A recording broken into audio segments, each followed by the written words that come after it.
Hi நண்பர்களே, எப்படி இருக்கிறீங்க? நம்ம வாழ்க்கையில கஷ்டப்படாம எதுவும் கிடைக்காது. நம்ம நினைச்சதை கிடைக்கணும்னா கஷ்டப்பட்டு தான் ஆகணும். இது எல்லோருக்கும் தெரியும். ஆனாலும் கஷ்டப்பட்டா மட்டும் நம்ம எல்லோருக்கும் சக்சஸ் கிடைக்காது. எல்லா மனிதருக்கும் ஒரு நாளைக்கு 24 மணி நேரம் தான் இருக்கு. அதுல ஒரு சிலர் புத்திசாலித்தனமா நேரத்தை பயன்படுத்துவாங்க, ஒரு சிலர் ரொம்ப கஷ்டப்பட்டு டயர்ட் ஆயிடுவாங்க. ஸோ இந்த வீடியோவில் ஹார்ட் ஒர்க் ஸ்மார்ட் ஒர்க் பற்றி பார்க்கலாம் வாங்க. எல்லோருக்கும் வரக்கூடிய டவுட் என்னன்னா, ஹார்ட் ஒர்க் பண்ணலாமா ஸ்மார்ட் ஒர்க் பண்ணலாமா? இந்த கேள்விக்கு உங்களுக்கு இந்த வீடியோவில் நல்ல பதில் கிடைக்கும். இந்த வீடியோவில் நீங்கள் நினைக்கிற வேலையை பூர்த்தி செய்வதற்கு நல்ல 5 விஷயங்களை பார்க்கலாம் வாங்க. இந்த 5 விஷயங்கள் உங்களுக்கு டிஃப்ரெண்ட்டாக இருக்கும், ஆனால் நல்ல ஒரு பதில் கிடைக்கும். Number 1, tomato technical. இந்த பேர் கேட்பதுக்கு டிஃப்ரெண்ட்டாக இருந்தாலும் ரிசல்ட் மட்டும் எஃபெக்டிவாக இருக்கும். இதை பொமோடோரோ டெக்னிக் கூட சொல்லுவாங்க. பொமோடோரோ டெக்னிக் என்பது நீங்கள் செய்ய வேண்டிய வேலையை முன்கூட்டியே செலக்ட் பண்ணி வச்சுக்கிங்க. அந்த வேலைக்கு 25 நிமிஷம் டைம் ஒதுக்கி கண்டினியூவாக 25 நிமிஷம் வேலை செய்யுங்க. அதுக்கப்புறம் 5 நிமிஷம் பிரேக் எடுங்க. இந்த 25 நிமிஷம் ப்ளஸ் 5 நிமிஷமும் சேர்த்தீங்கன்னா 30 மினிட்ஸ் ஆகும். இந்த 30 மினிட்ஸ் தான் ஒரு பொமோடோரோன்னு சொல்லுவாங்க. 5 மினிட்ஸ் முடிஞ்ச பிறகு திரும்பவும் 25 நிமிஷம் வேலை செய்யணும். இந்த மாதிரி 4 முறை செய்யணும். அதாவது 4 பொமோடோரோ முடிஞ்ச பிறகு ஒரு லாங் பிரேக் எடுக்கணும். 20 to 25 நிமிஷம் வரைக்கும் லாங் பிரேக் எடுக்கணும். கரெக்டாக 2 மணி நேரம் வேலை செஞ்ச பிறகு ஒரு பெரிய பிரேக் எடுத்துக்கினா ஃபீல் வரும். இதனால் உங்கள் ஒர்க்கை ரொம்ப கஷ்டப்பட்டு செஞ்ச மாதிரியும் இருக்காது, ரெஸ்ட் எடுத்த ஃபீலிங்கும் கிடைக்கும். பர்சனலாக என்னுடைய ஒர்க்கை பொமோடோரோ ரொம்ப யூஸ்ஃபுல்லாக இருந்தது. அதாவது ரொம்ப ஸ்பீடாக ஒர்க் பண்ண வச்சது. Number 2, give a short deadline. நம்ம எல்லோருக்கும் ஒரு பழக்கம் இருக்குது. ஒரு ஒர்க்கு கிட்ட வரும்போது தான் ஒர்க் பண்ண தோணும். அதாவது ஸ்கூலாக இருந்தாலும் சரி, காலேஜாக இருந்தாலும் சரி, பரீட்சைக்கு முன்னால் தான் புக் எடுக்கவே தோணும். இதே விஷயம் நம்ம பல நேரங்களில் செஞ்சுருப்போம். நீங்கள் நல்லா கவனிச்சிங்களன்னா இதில் கூட ஒரு நல்ல விஷயம் இருக்குது. அது என்னென்னா, டெட்லைட்னால நமக்கு ப்ரெஷர் அதிகமாகும். ப்ரெஷர் அதிகமானால் ஆட்டோமேட்டிக்காக நம்ம வேலையை செய்யும். இருந்தாலும் நம்ம முடிக்க வேண்டிய வேலை முன்கூட்டியே நேரம் ஒதுக்கிறது நல்லது. இந்த மாதிரி கடைசி நேரத்தில் ஒர்க் பண்ணுறதுனால ஹார்ட் ஒர்க் தானே ஆகுது, எப்படி ஸ்மார்ட் ஒர்க் ஆகும்னு கேட்பீங்க. ஒரு சிம்பிள் எக்ஸாம்பிள் சொல்கிறேன். ஒரு புத்தகம் படிக்கணும்னு நினைக்கிறது எல்லாமே பண்ணுவாங்க. ஆனால் முடிப்பதற்கான நேரம் இருந்தும் அந்த நேரம் ஒதுக்காமல் செயலை தொடங்குவதன் மூலம் அனைவரும் தோல்வியடைவார்கள். இதுவே டெட்லைன் மூலமாக ஒரு வாரம் ஃபுல்லாக செய்ய வேண்டிய வேலையை ஒரே நாளில் செய்ய முடியும், சரியாக ஆலோசனை செஞ்சால்.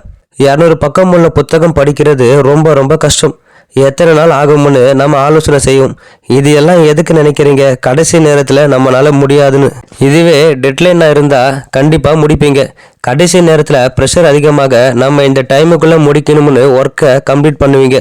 ஸோ எவ்வளவு நேரத்தில் வேலையை முடிக்க முடியும் என்பதில் நேரத்தை ஒதுக்கி வைத்து கொண்டு வேலை செய்ய வேண்டும். இதனால் கூடுதல் நேரம் மிச்சமாகும்.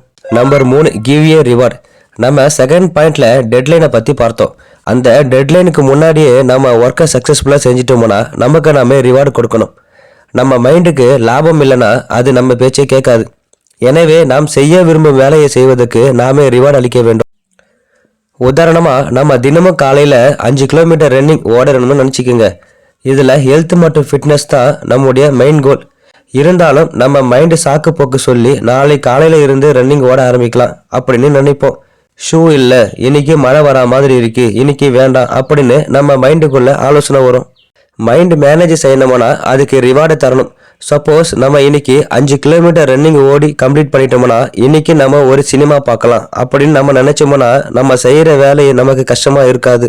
இருந்தாலும் நம்ம எல்லா வேலைக்கும் ரிவார்டு தர வேண்டிய அவசியம் இல்லை. எதுக்குன்னா சில வேலை செய்யும் போது நமக்கு ஆட்டோமேட்டிக்காக ரிவார்டு கிடைக்கும். ஸோ லெசன் 1 தான், ரிவார்டு மைண்டில் வச்சு ஒர்க் செய்யுங்க. Number 4, work outside of comfort. நீங்கள் எப்போனா யோசிச்சிருக்கீங்களா, ஆஃபீஸ் நமக்கு எப்படியெல்லாம் யூஸ் ஆகுது? இப்போ இருக்கிற டெக்னாலஜிக்கு எல்லோரும் வீட்டிலிருந்தே ஒர்க் பண்ணலாம். ஆனால் நம்ம காலையில் எழுந்து ஆஃபீஸுக்கு போய் ஒர்க் பண்ணுறோம். இது ரொட்டீன் ஹேபிட்டாக கிரியேட் செய்யுது. அது வீட்டிலிருந்து வேலை செஞ்சால் அப்புறம் செஞ்சுக்கலான்னு சோம்பேறித்தனம் வரும். வீடு என்பது நமக்கு கம்ஃபர்ட் ஜோன். ஸோ ப்ராஜெக்ட் வீட்டிலிருந்தே செய்யணும்னு நினச்சா நம்ம அந்த ப்ராஜெக்ட் கரெக்டான டைமுக்கு கம்ப்ளீட் பண்ண மாட்டோம். நமக்கு தேவையில்லாத வீடியோலாம் பார்த்துக்கிட்டு சோசியல் மீடியாவில் டைம் வேஸ்ட் பண்ணுவோம். இதனால தான் நமக்கு ஒர்க் பண்ணுற இடம் ரொம்ப முக்கியம். ஒர்க் அவுட் சைட் ஆஃப் கம்ஃபர்ட்னா நீங்கள் ரெகுலராக ஒர்க் பண்ணுற இடத்தில் இருந்து ஒர்க் பண்ணாதான் நம்ம அந்த டைமுக்கு ஒர்க் கம்ப்ளீட் பண்ண முடியும். உங்களுடைய பர்சனல் ஒர்க், அதாவது புது ப்ராஜெக்ட்னா நீங்கள் வீட்டில் இருந்து பண்ணுறதுக்கு பதிலாக வெளியே உங்களுக்கு எங்கே நிம்மதியாக இருக்கும், அதாவது காஃபி ஷாப்பு, கோவில் போன்ற இடங்களில் இது போன்ற உங்களுக்கு நிம்மதி தரக்கூடிய இடத்தில் ஒர்க் பண்ணும்போது உங்கள் மைண்ட் ரிலாக்ஸ் ஆகும். இதனால உங்கள் ஒர்க் ஸ்பீடாக கம்ப்ளீட் பண்ண முடியும். Number 5 learn and use shortcut. இது நம்ம எல்லோருக்குமே தெரிஞ்ச டெக்னிக் தான். சக்ஸஸ்க்கு ஷார்ட்கட் இல்லை, ரொம்ப கஷ்டப்பட்டு இருப்போம். சக்ஸஸ்க்கு ஷார்ட்கட் இல்லை தான், இருந்தாலும் அதுக்காக செய்ய வேண்டிய ஒர்க்கில் ஷார்ட்கட் இருக்கு. என்னுடைய பர்சனல் எக்ஸ்பீரியன்ஸில் ஒரு எக்ஸாம்பிள் சொல்கிறேன். ஃபர்ஸ்ட் என் வீடியோ எடிட் பண்ணுறதுக்கு ரொம்ப நேரம் பிடிக்கும். ஒவ்வொரு வீடியோவும் 2-3 நாள் ஆகும். அதுக்கப்புறம் வேலை செய்ய செய்ய எடிட்டிங்கில் உள்ள ஷார்ட்கட் புரிஞ்சுக்கிட்டு 3 நாள் பண்ண ஒர்க்கை 4 ஹவர்ஸில் கம்ப்ளீட் பண்ணேன். ஸோ ஒர்க் பண்ணுற வேலைக்கு உங்களுக்கு பழக்கமாகும் போது அதில் இருக்கிற ஷார்ட்கட் தெரிஞ்சுக்கிட்டு வேலையுடைய நேரத்தை குறைக்கணும். மொபைல் ஆப் பார்த்தீங்கன்னா ஷார்ட்கட் இருக்குது, இதனால் எளிமையான பயன்படுத்த முடியும்.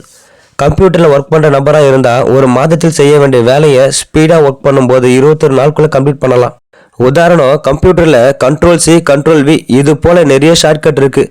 தினமும் நம்ம லைஃப்பில் நிறைய ஷார்ட்கட் இருக்குது. இதெல்லாம் கண்டுபிடிச்சி அந்த ஷார்ட்கட்டை உங்கள் லைஃப்பில் பயன்படுத்தும் போது உங்களுடைய ஒர்க்கை ஸ்பீடாக கம்ப்ளீட் பண்ண முடியும்.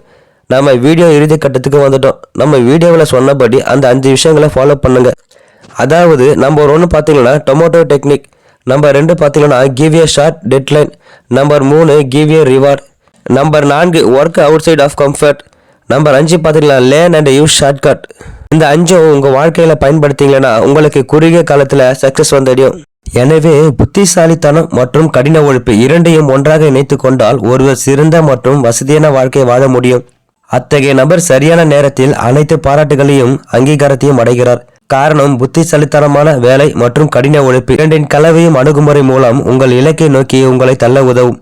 நீங்கள் புத்திசாலி இல்லை என்றால் உங்கள் கடின உழைப்பு ஒருபோதும் பலிக்காது. கழுதை கடின உழைப்பை மட்டும் செய்வது போல குதிரை கடின உழைப்பை செய்கிறது, ஆனால் எப்பொழுதும் வேண்டுமானாலும் எங்கு வேண்டுமானாலும் தனது புத்திசாலித்தனத்தை பயன்படுத்துகிறது. இதேபோல் ஸ்மார்ட் வேலை என்பது கடின உழைப்பின் விளைவாகும். ஸ்மார்ட் வேலையின் தரத்தை மாஸ்டர் செய்ய ஒருவர் கடினமாக உழைக்க வேண்டும். கடின உழைப்பின் மூலம் நாங்கள் அனுபவத்தை பெறுகிறோம். இது புதிய விஷயங்களை கண்டறிய உதவுகிறது. இது புத்திசாலித்தனமான வேலை செய்ய உதவுகிறது. முயற்சி முக்கியமானது, ஆனால் அந்த முயற்சியை எங்கு செய்வது என்பது ஒரு வித்தியாசத்தை ஏற்படுத்துகிறது. எனவே ஸ்மார்ட் ஒர்க் மற்றும் கடின உழைப்பு ஆகிய 2 கலவையும் எப்பொழுதும் இருக்க வேண்டும் என்று பரிந்துரைக்கப்படுகிறது. ஏனெனில் அவை இரண்டும் தேவைப்படும் போதெல்லாம் ஒன்றையொன்று பூர்த்தி செய்து நிரப்புகின்றன. இந்த வீடியோ கடைசி வரைக்கும் பார்க்குறவங்களுக்கு நான் ஒரு போனஸ் சொல்கிறேன். இந்த வீடியோவில் நான் கஷ்டப்படாமல் ஸ்மார்ட் ஒர்க் பண்ணணும்னு சொல்லலை. நம்ம ஃபஸ்ட்டு ஒர்க்கு ஸ்டார்ட் பண்ணும்போது கஷ்டப்பட்டு தான் செய்வோம். அதுக்கு பிறகு அந்த ஒர்க்கை உங்களுக்கு பழகும் போது இந்த ஒர்க்கை எப்படி ஸ்மார்ட் ஒர்க் செய்யலாம்னு நீங்களே தெரிஞ்சுப்பீங்க. அதன்படி ஒர்க் பண்ணும்போது ஒர்க்கு ஸ்பீடாக கம்ப்ளீட் பண்ண முடியும். ஸோ இந்த வீடியோ உங்களுக்கு பிடிச்சிருந்தா என்னோட சேனலை லைக் பண்ணுங்கள், ஷேர் பண்ணுங்கள், சப்ஸ்கிரைப் பண்ணுங்கள். நன்றி நண்பர்களே, வணக்கம்.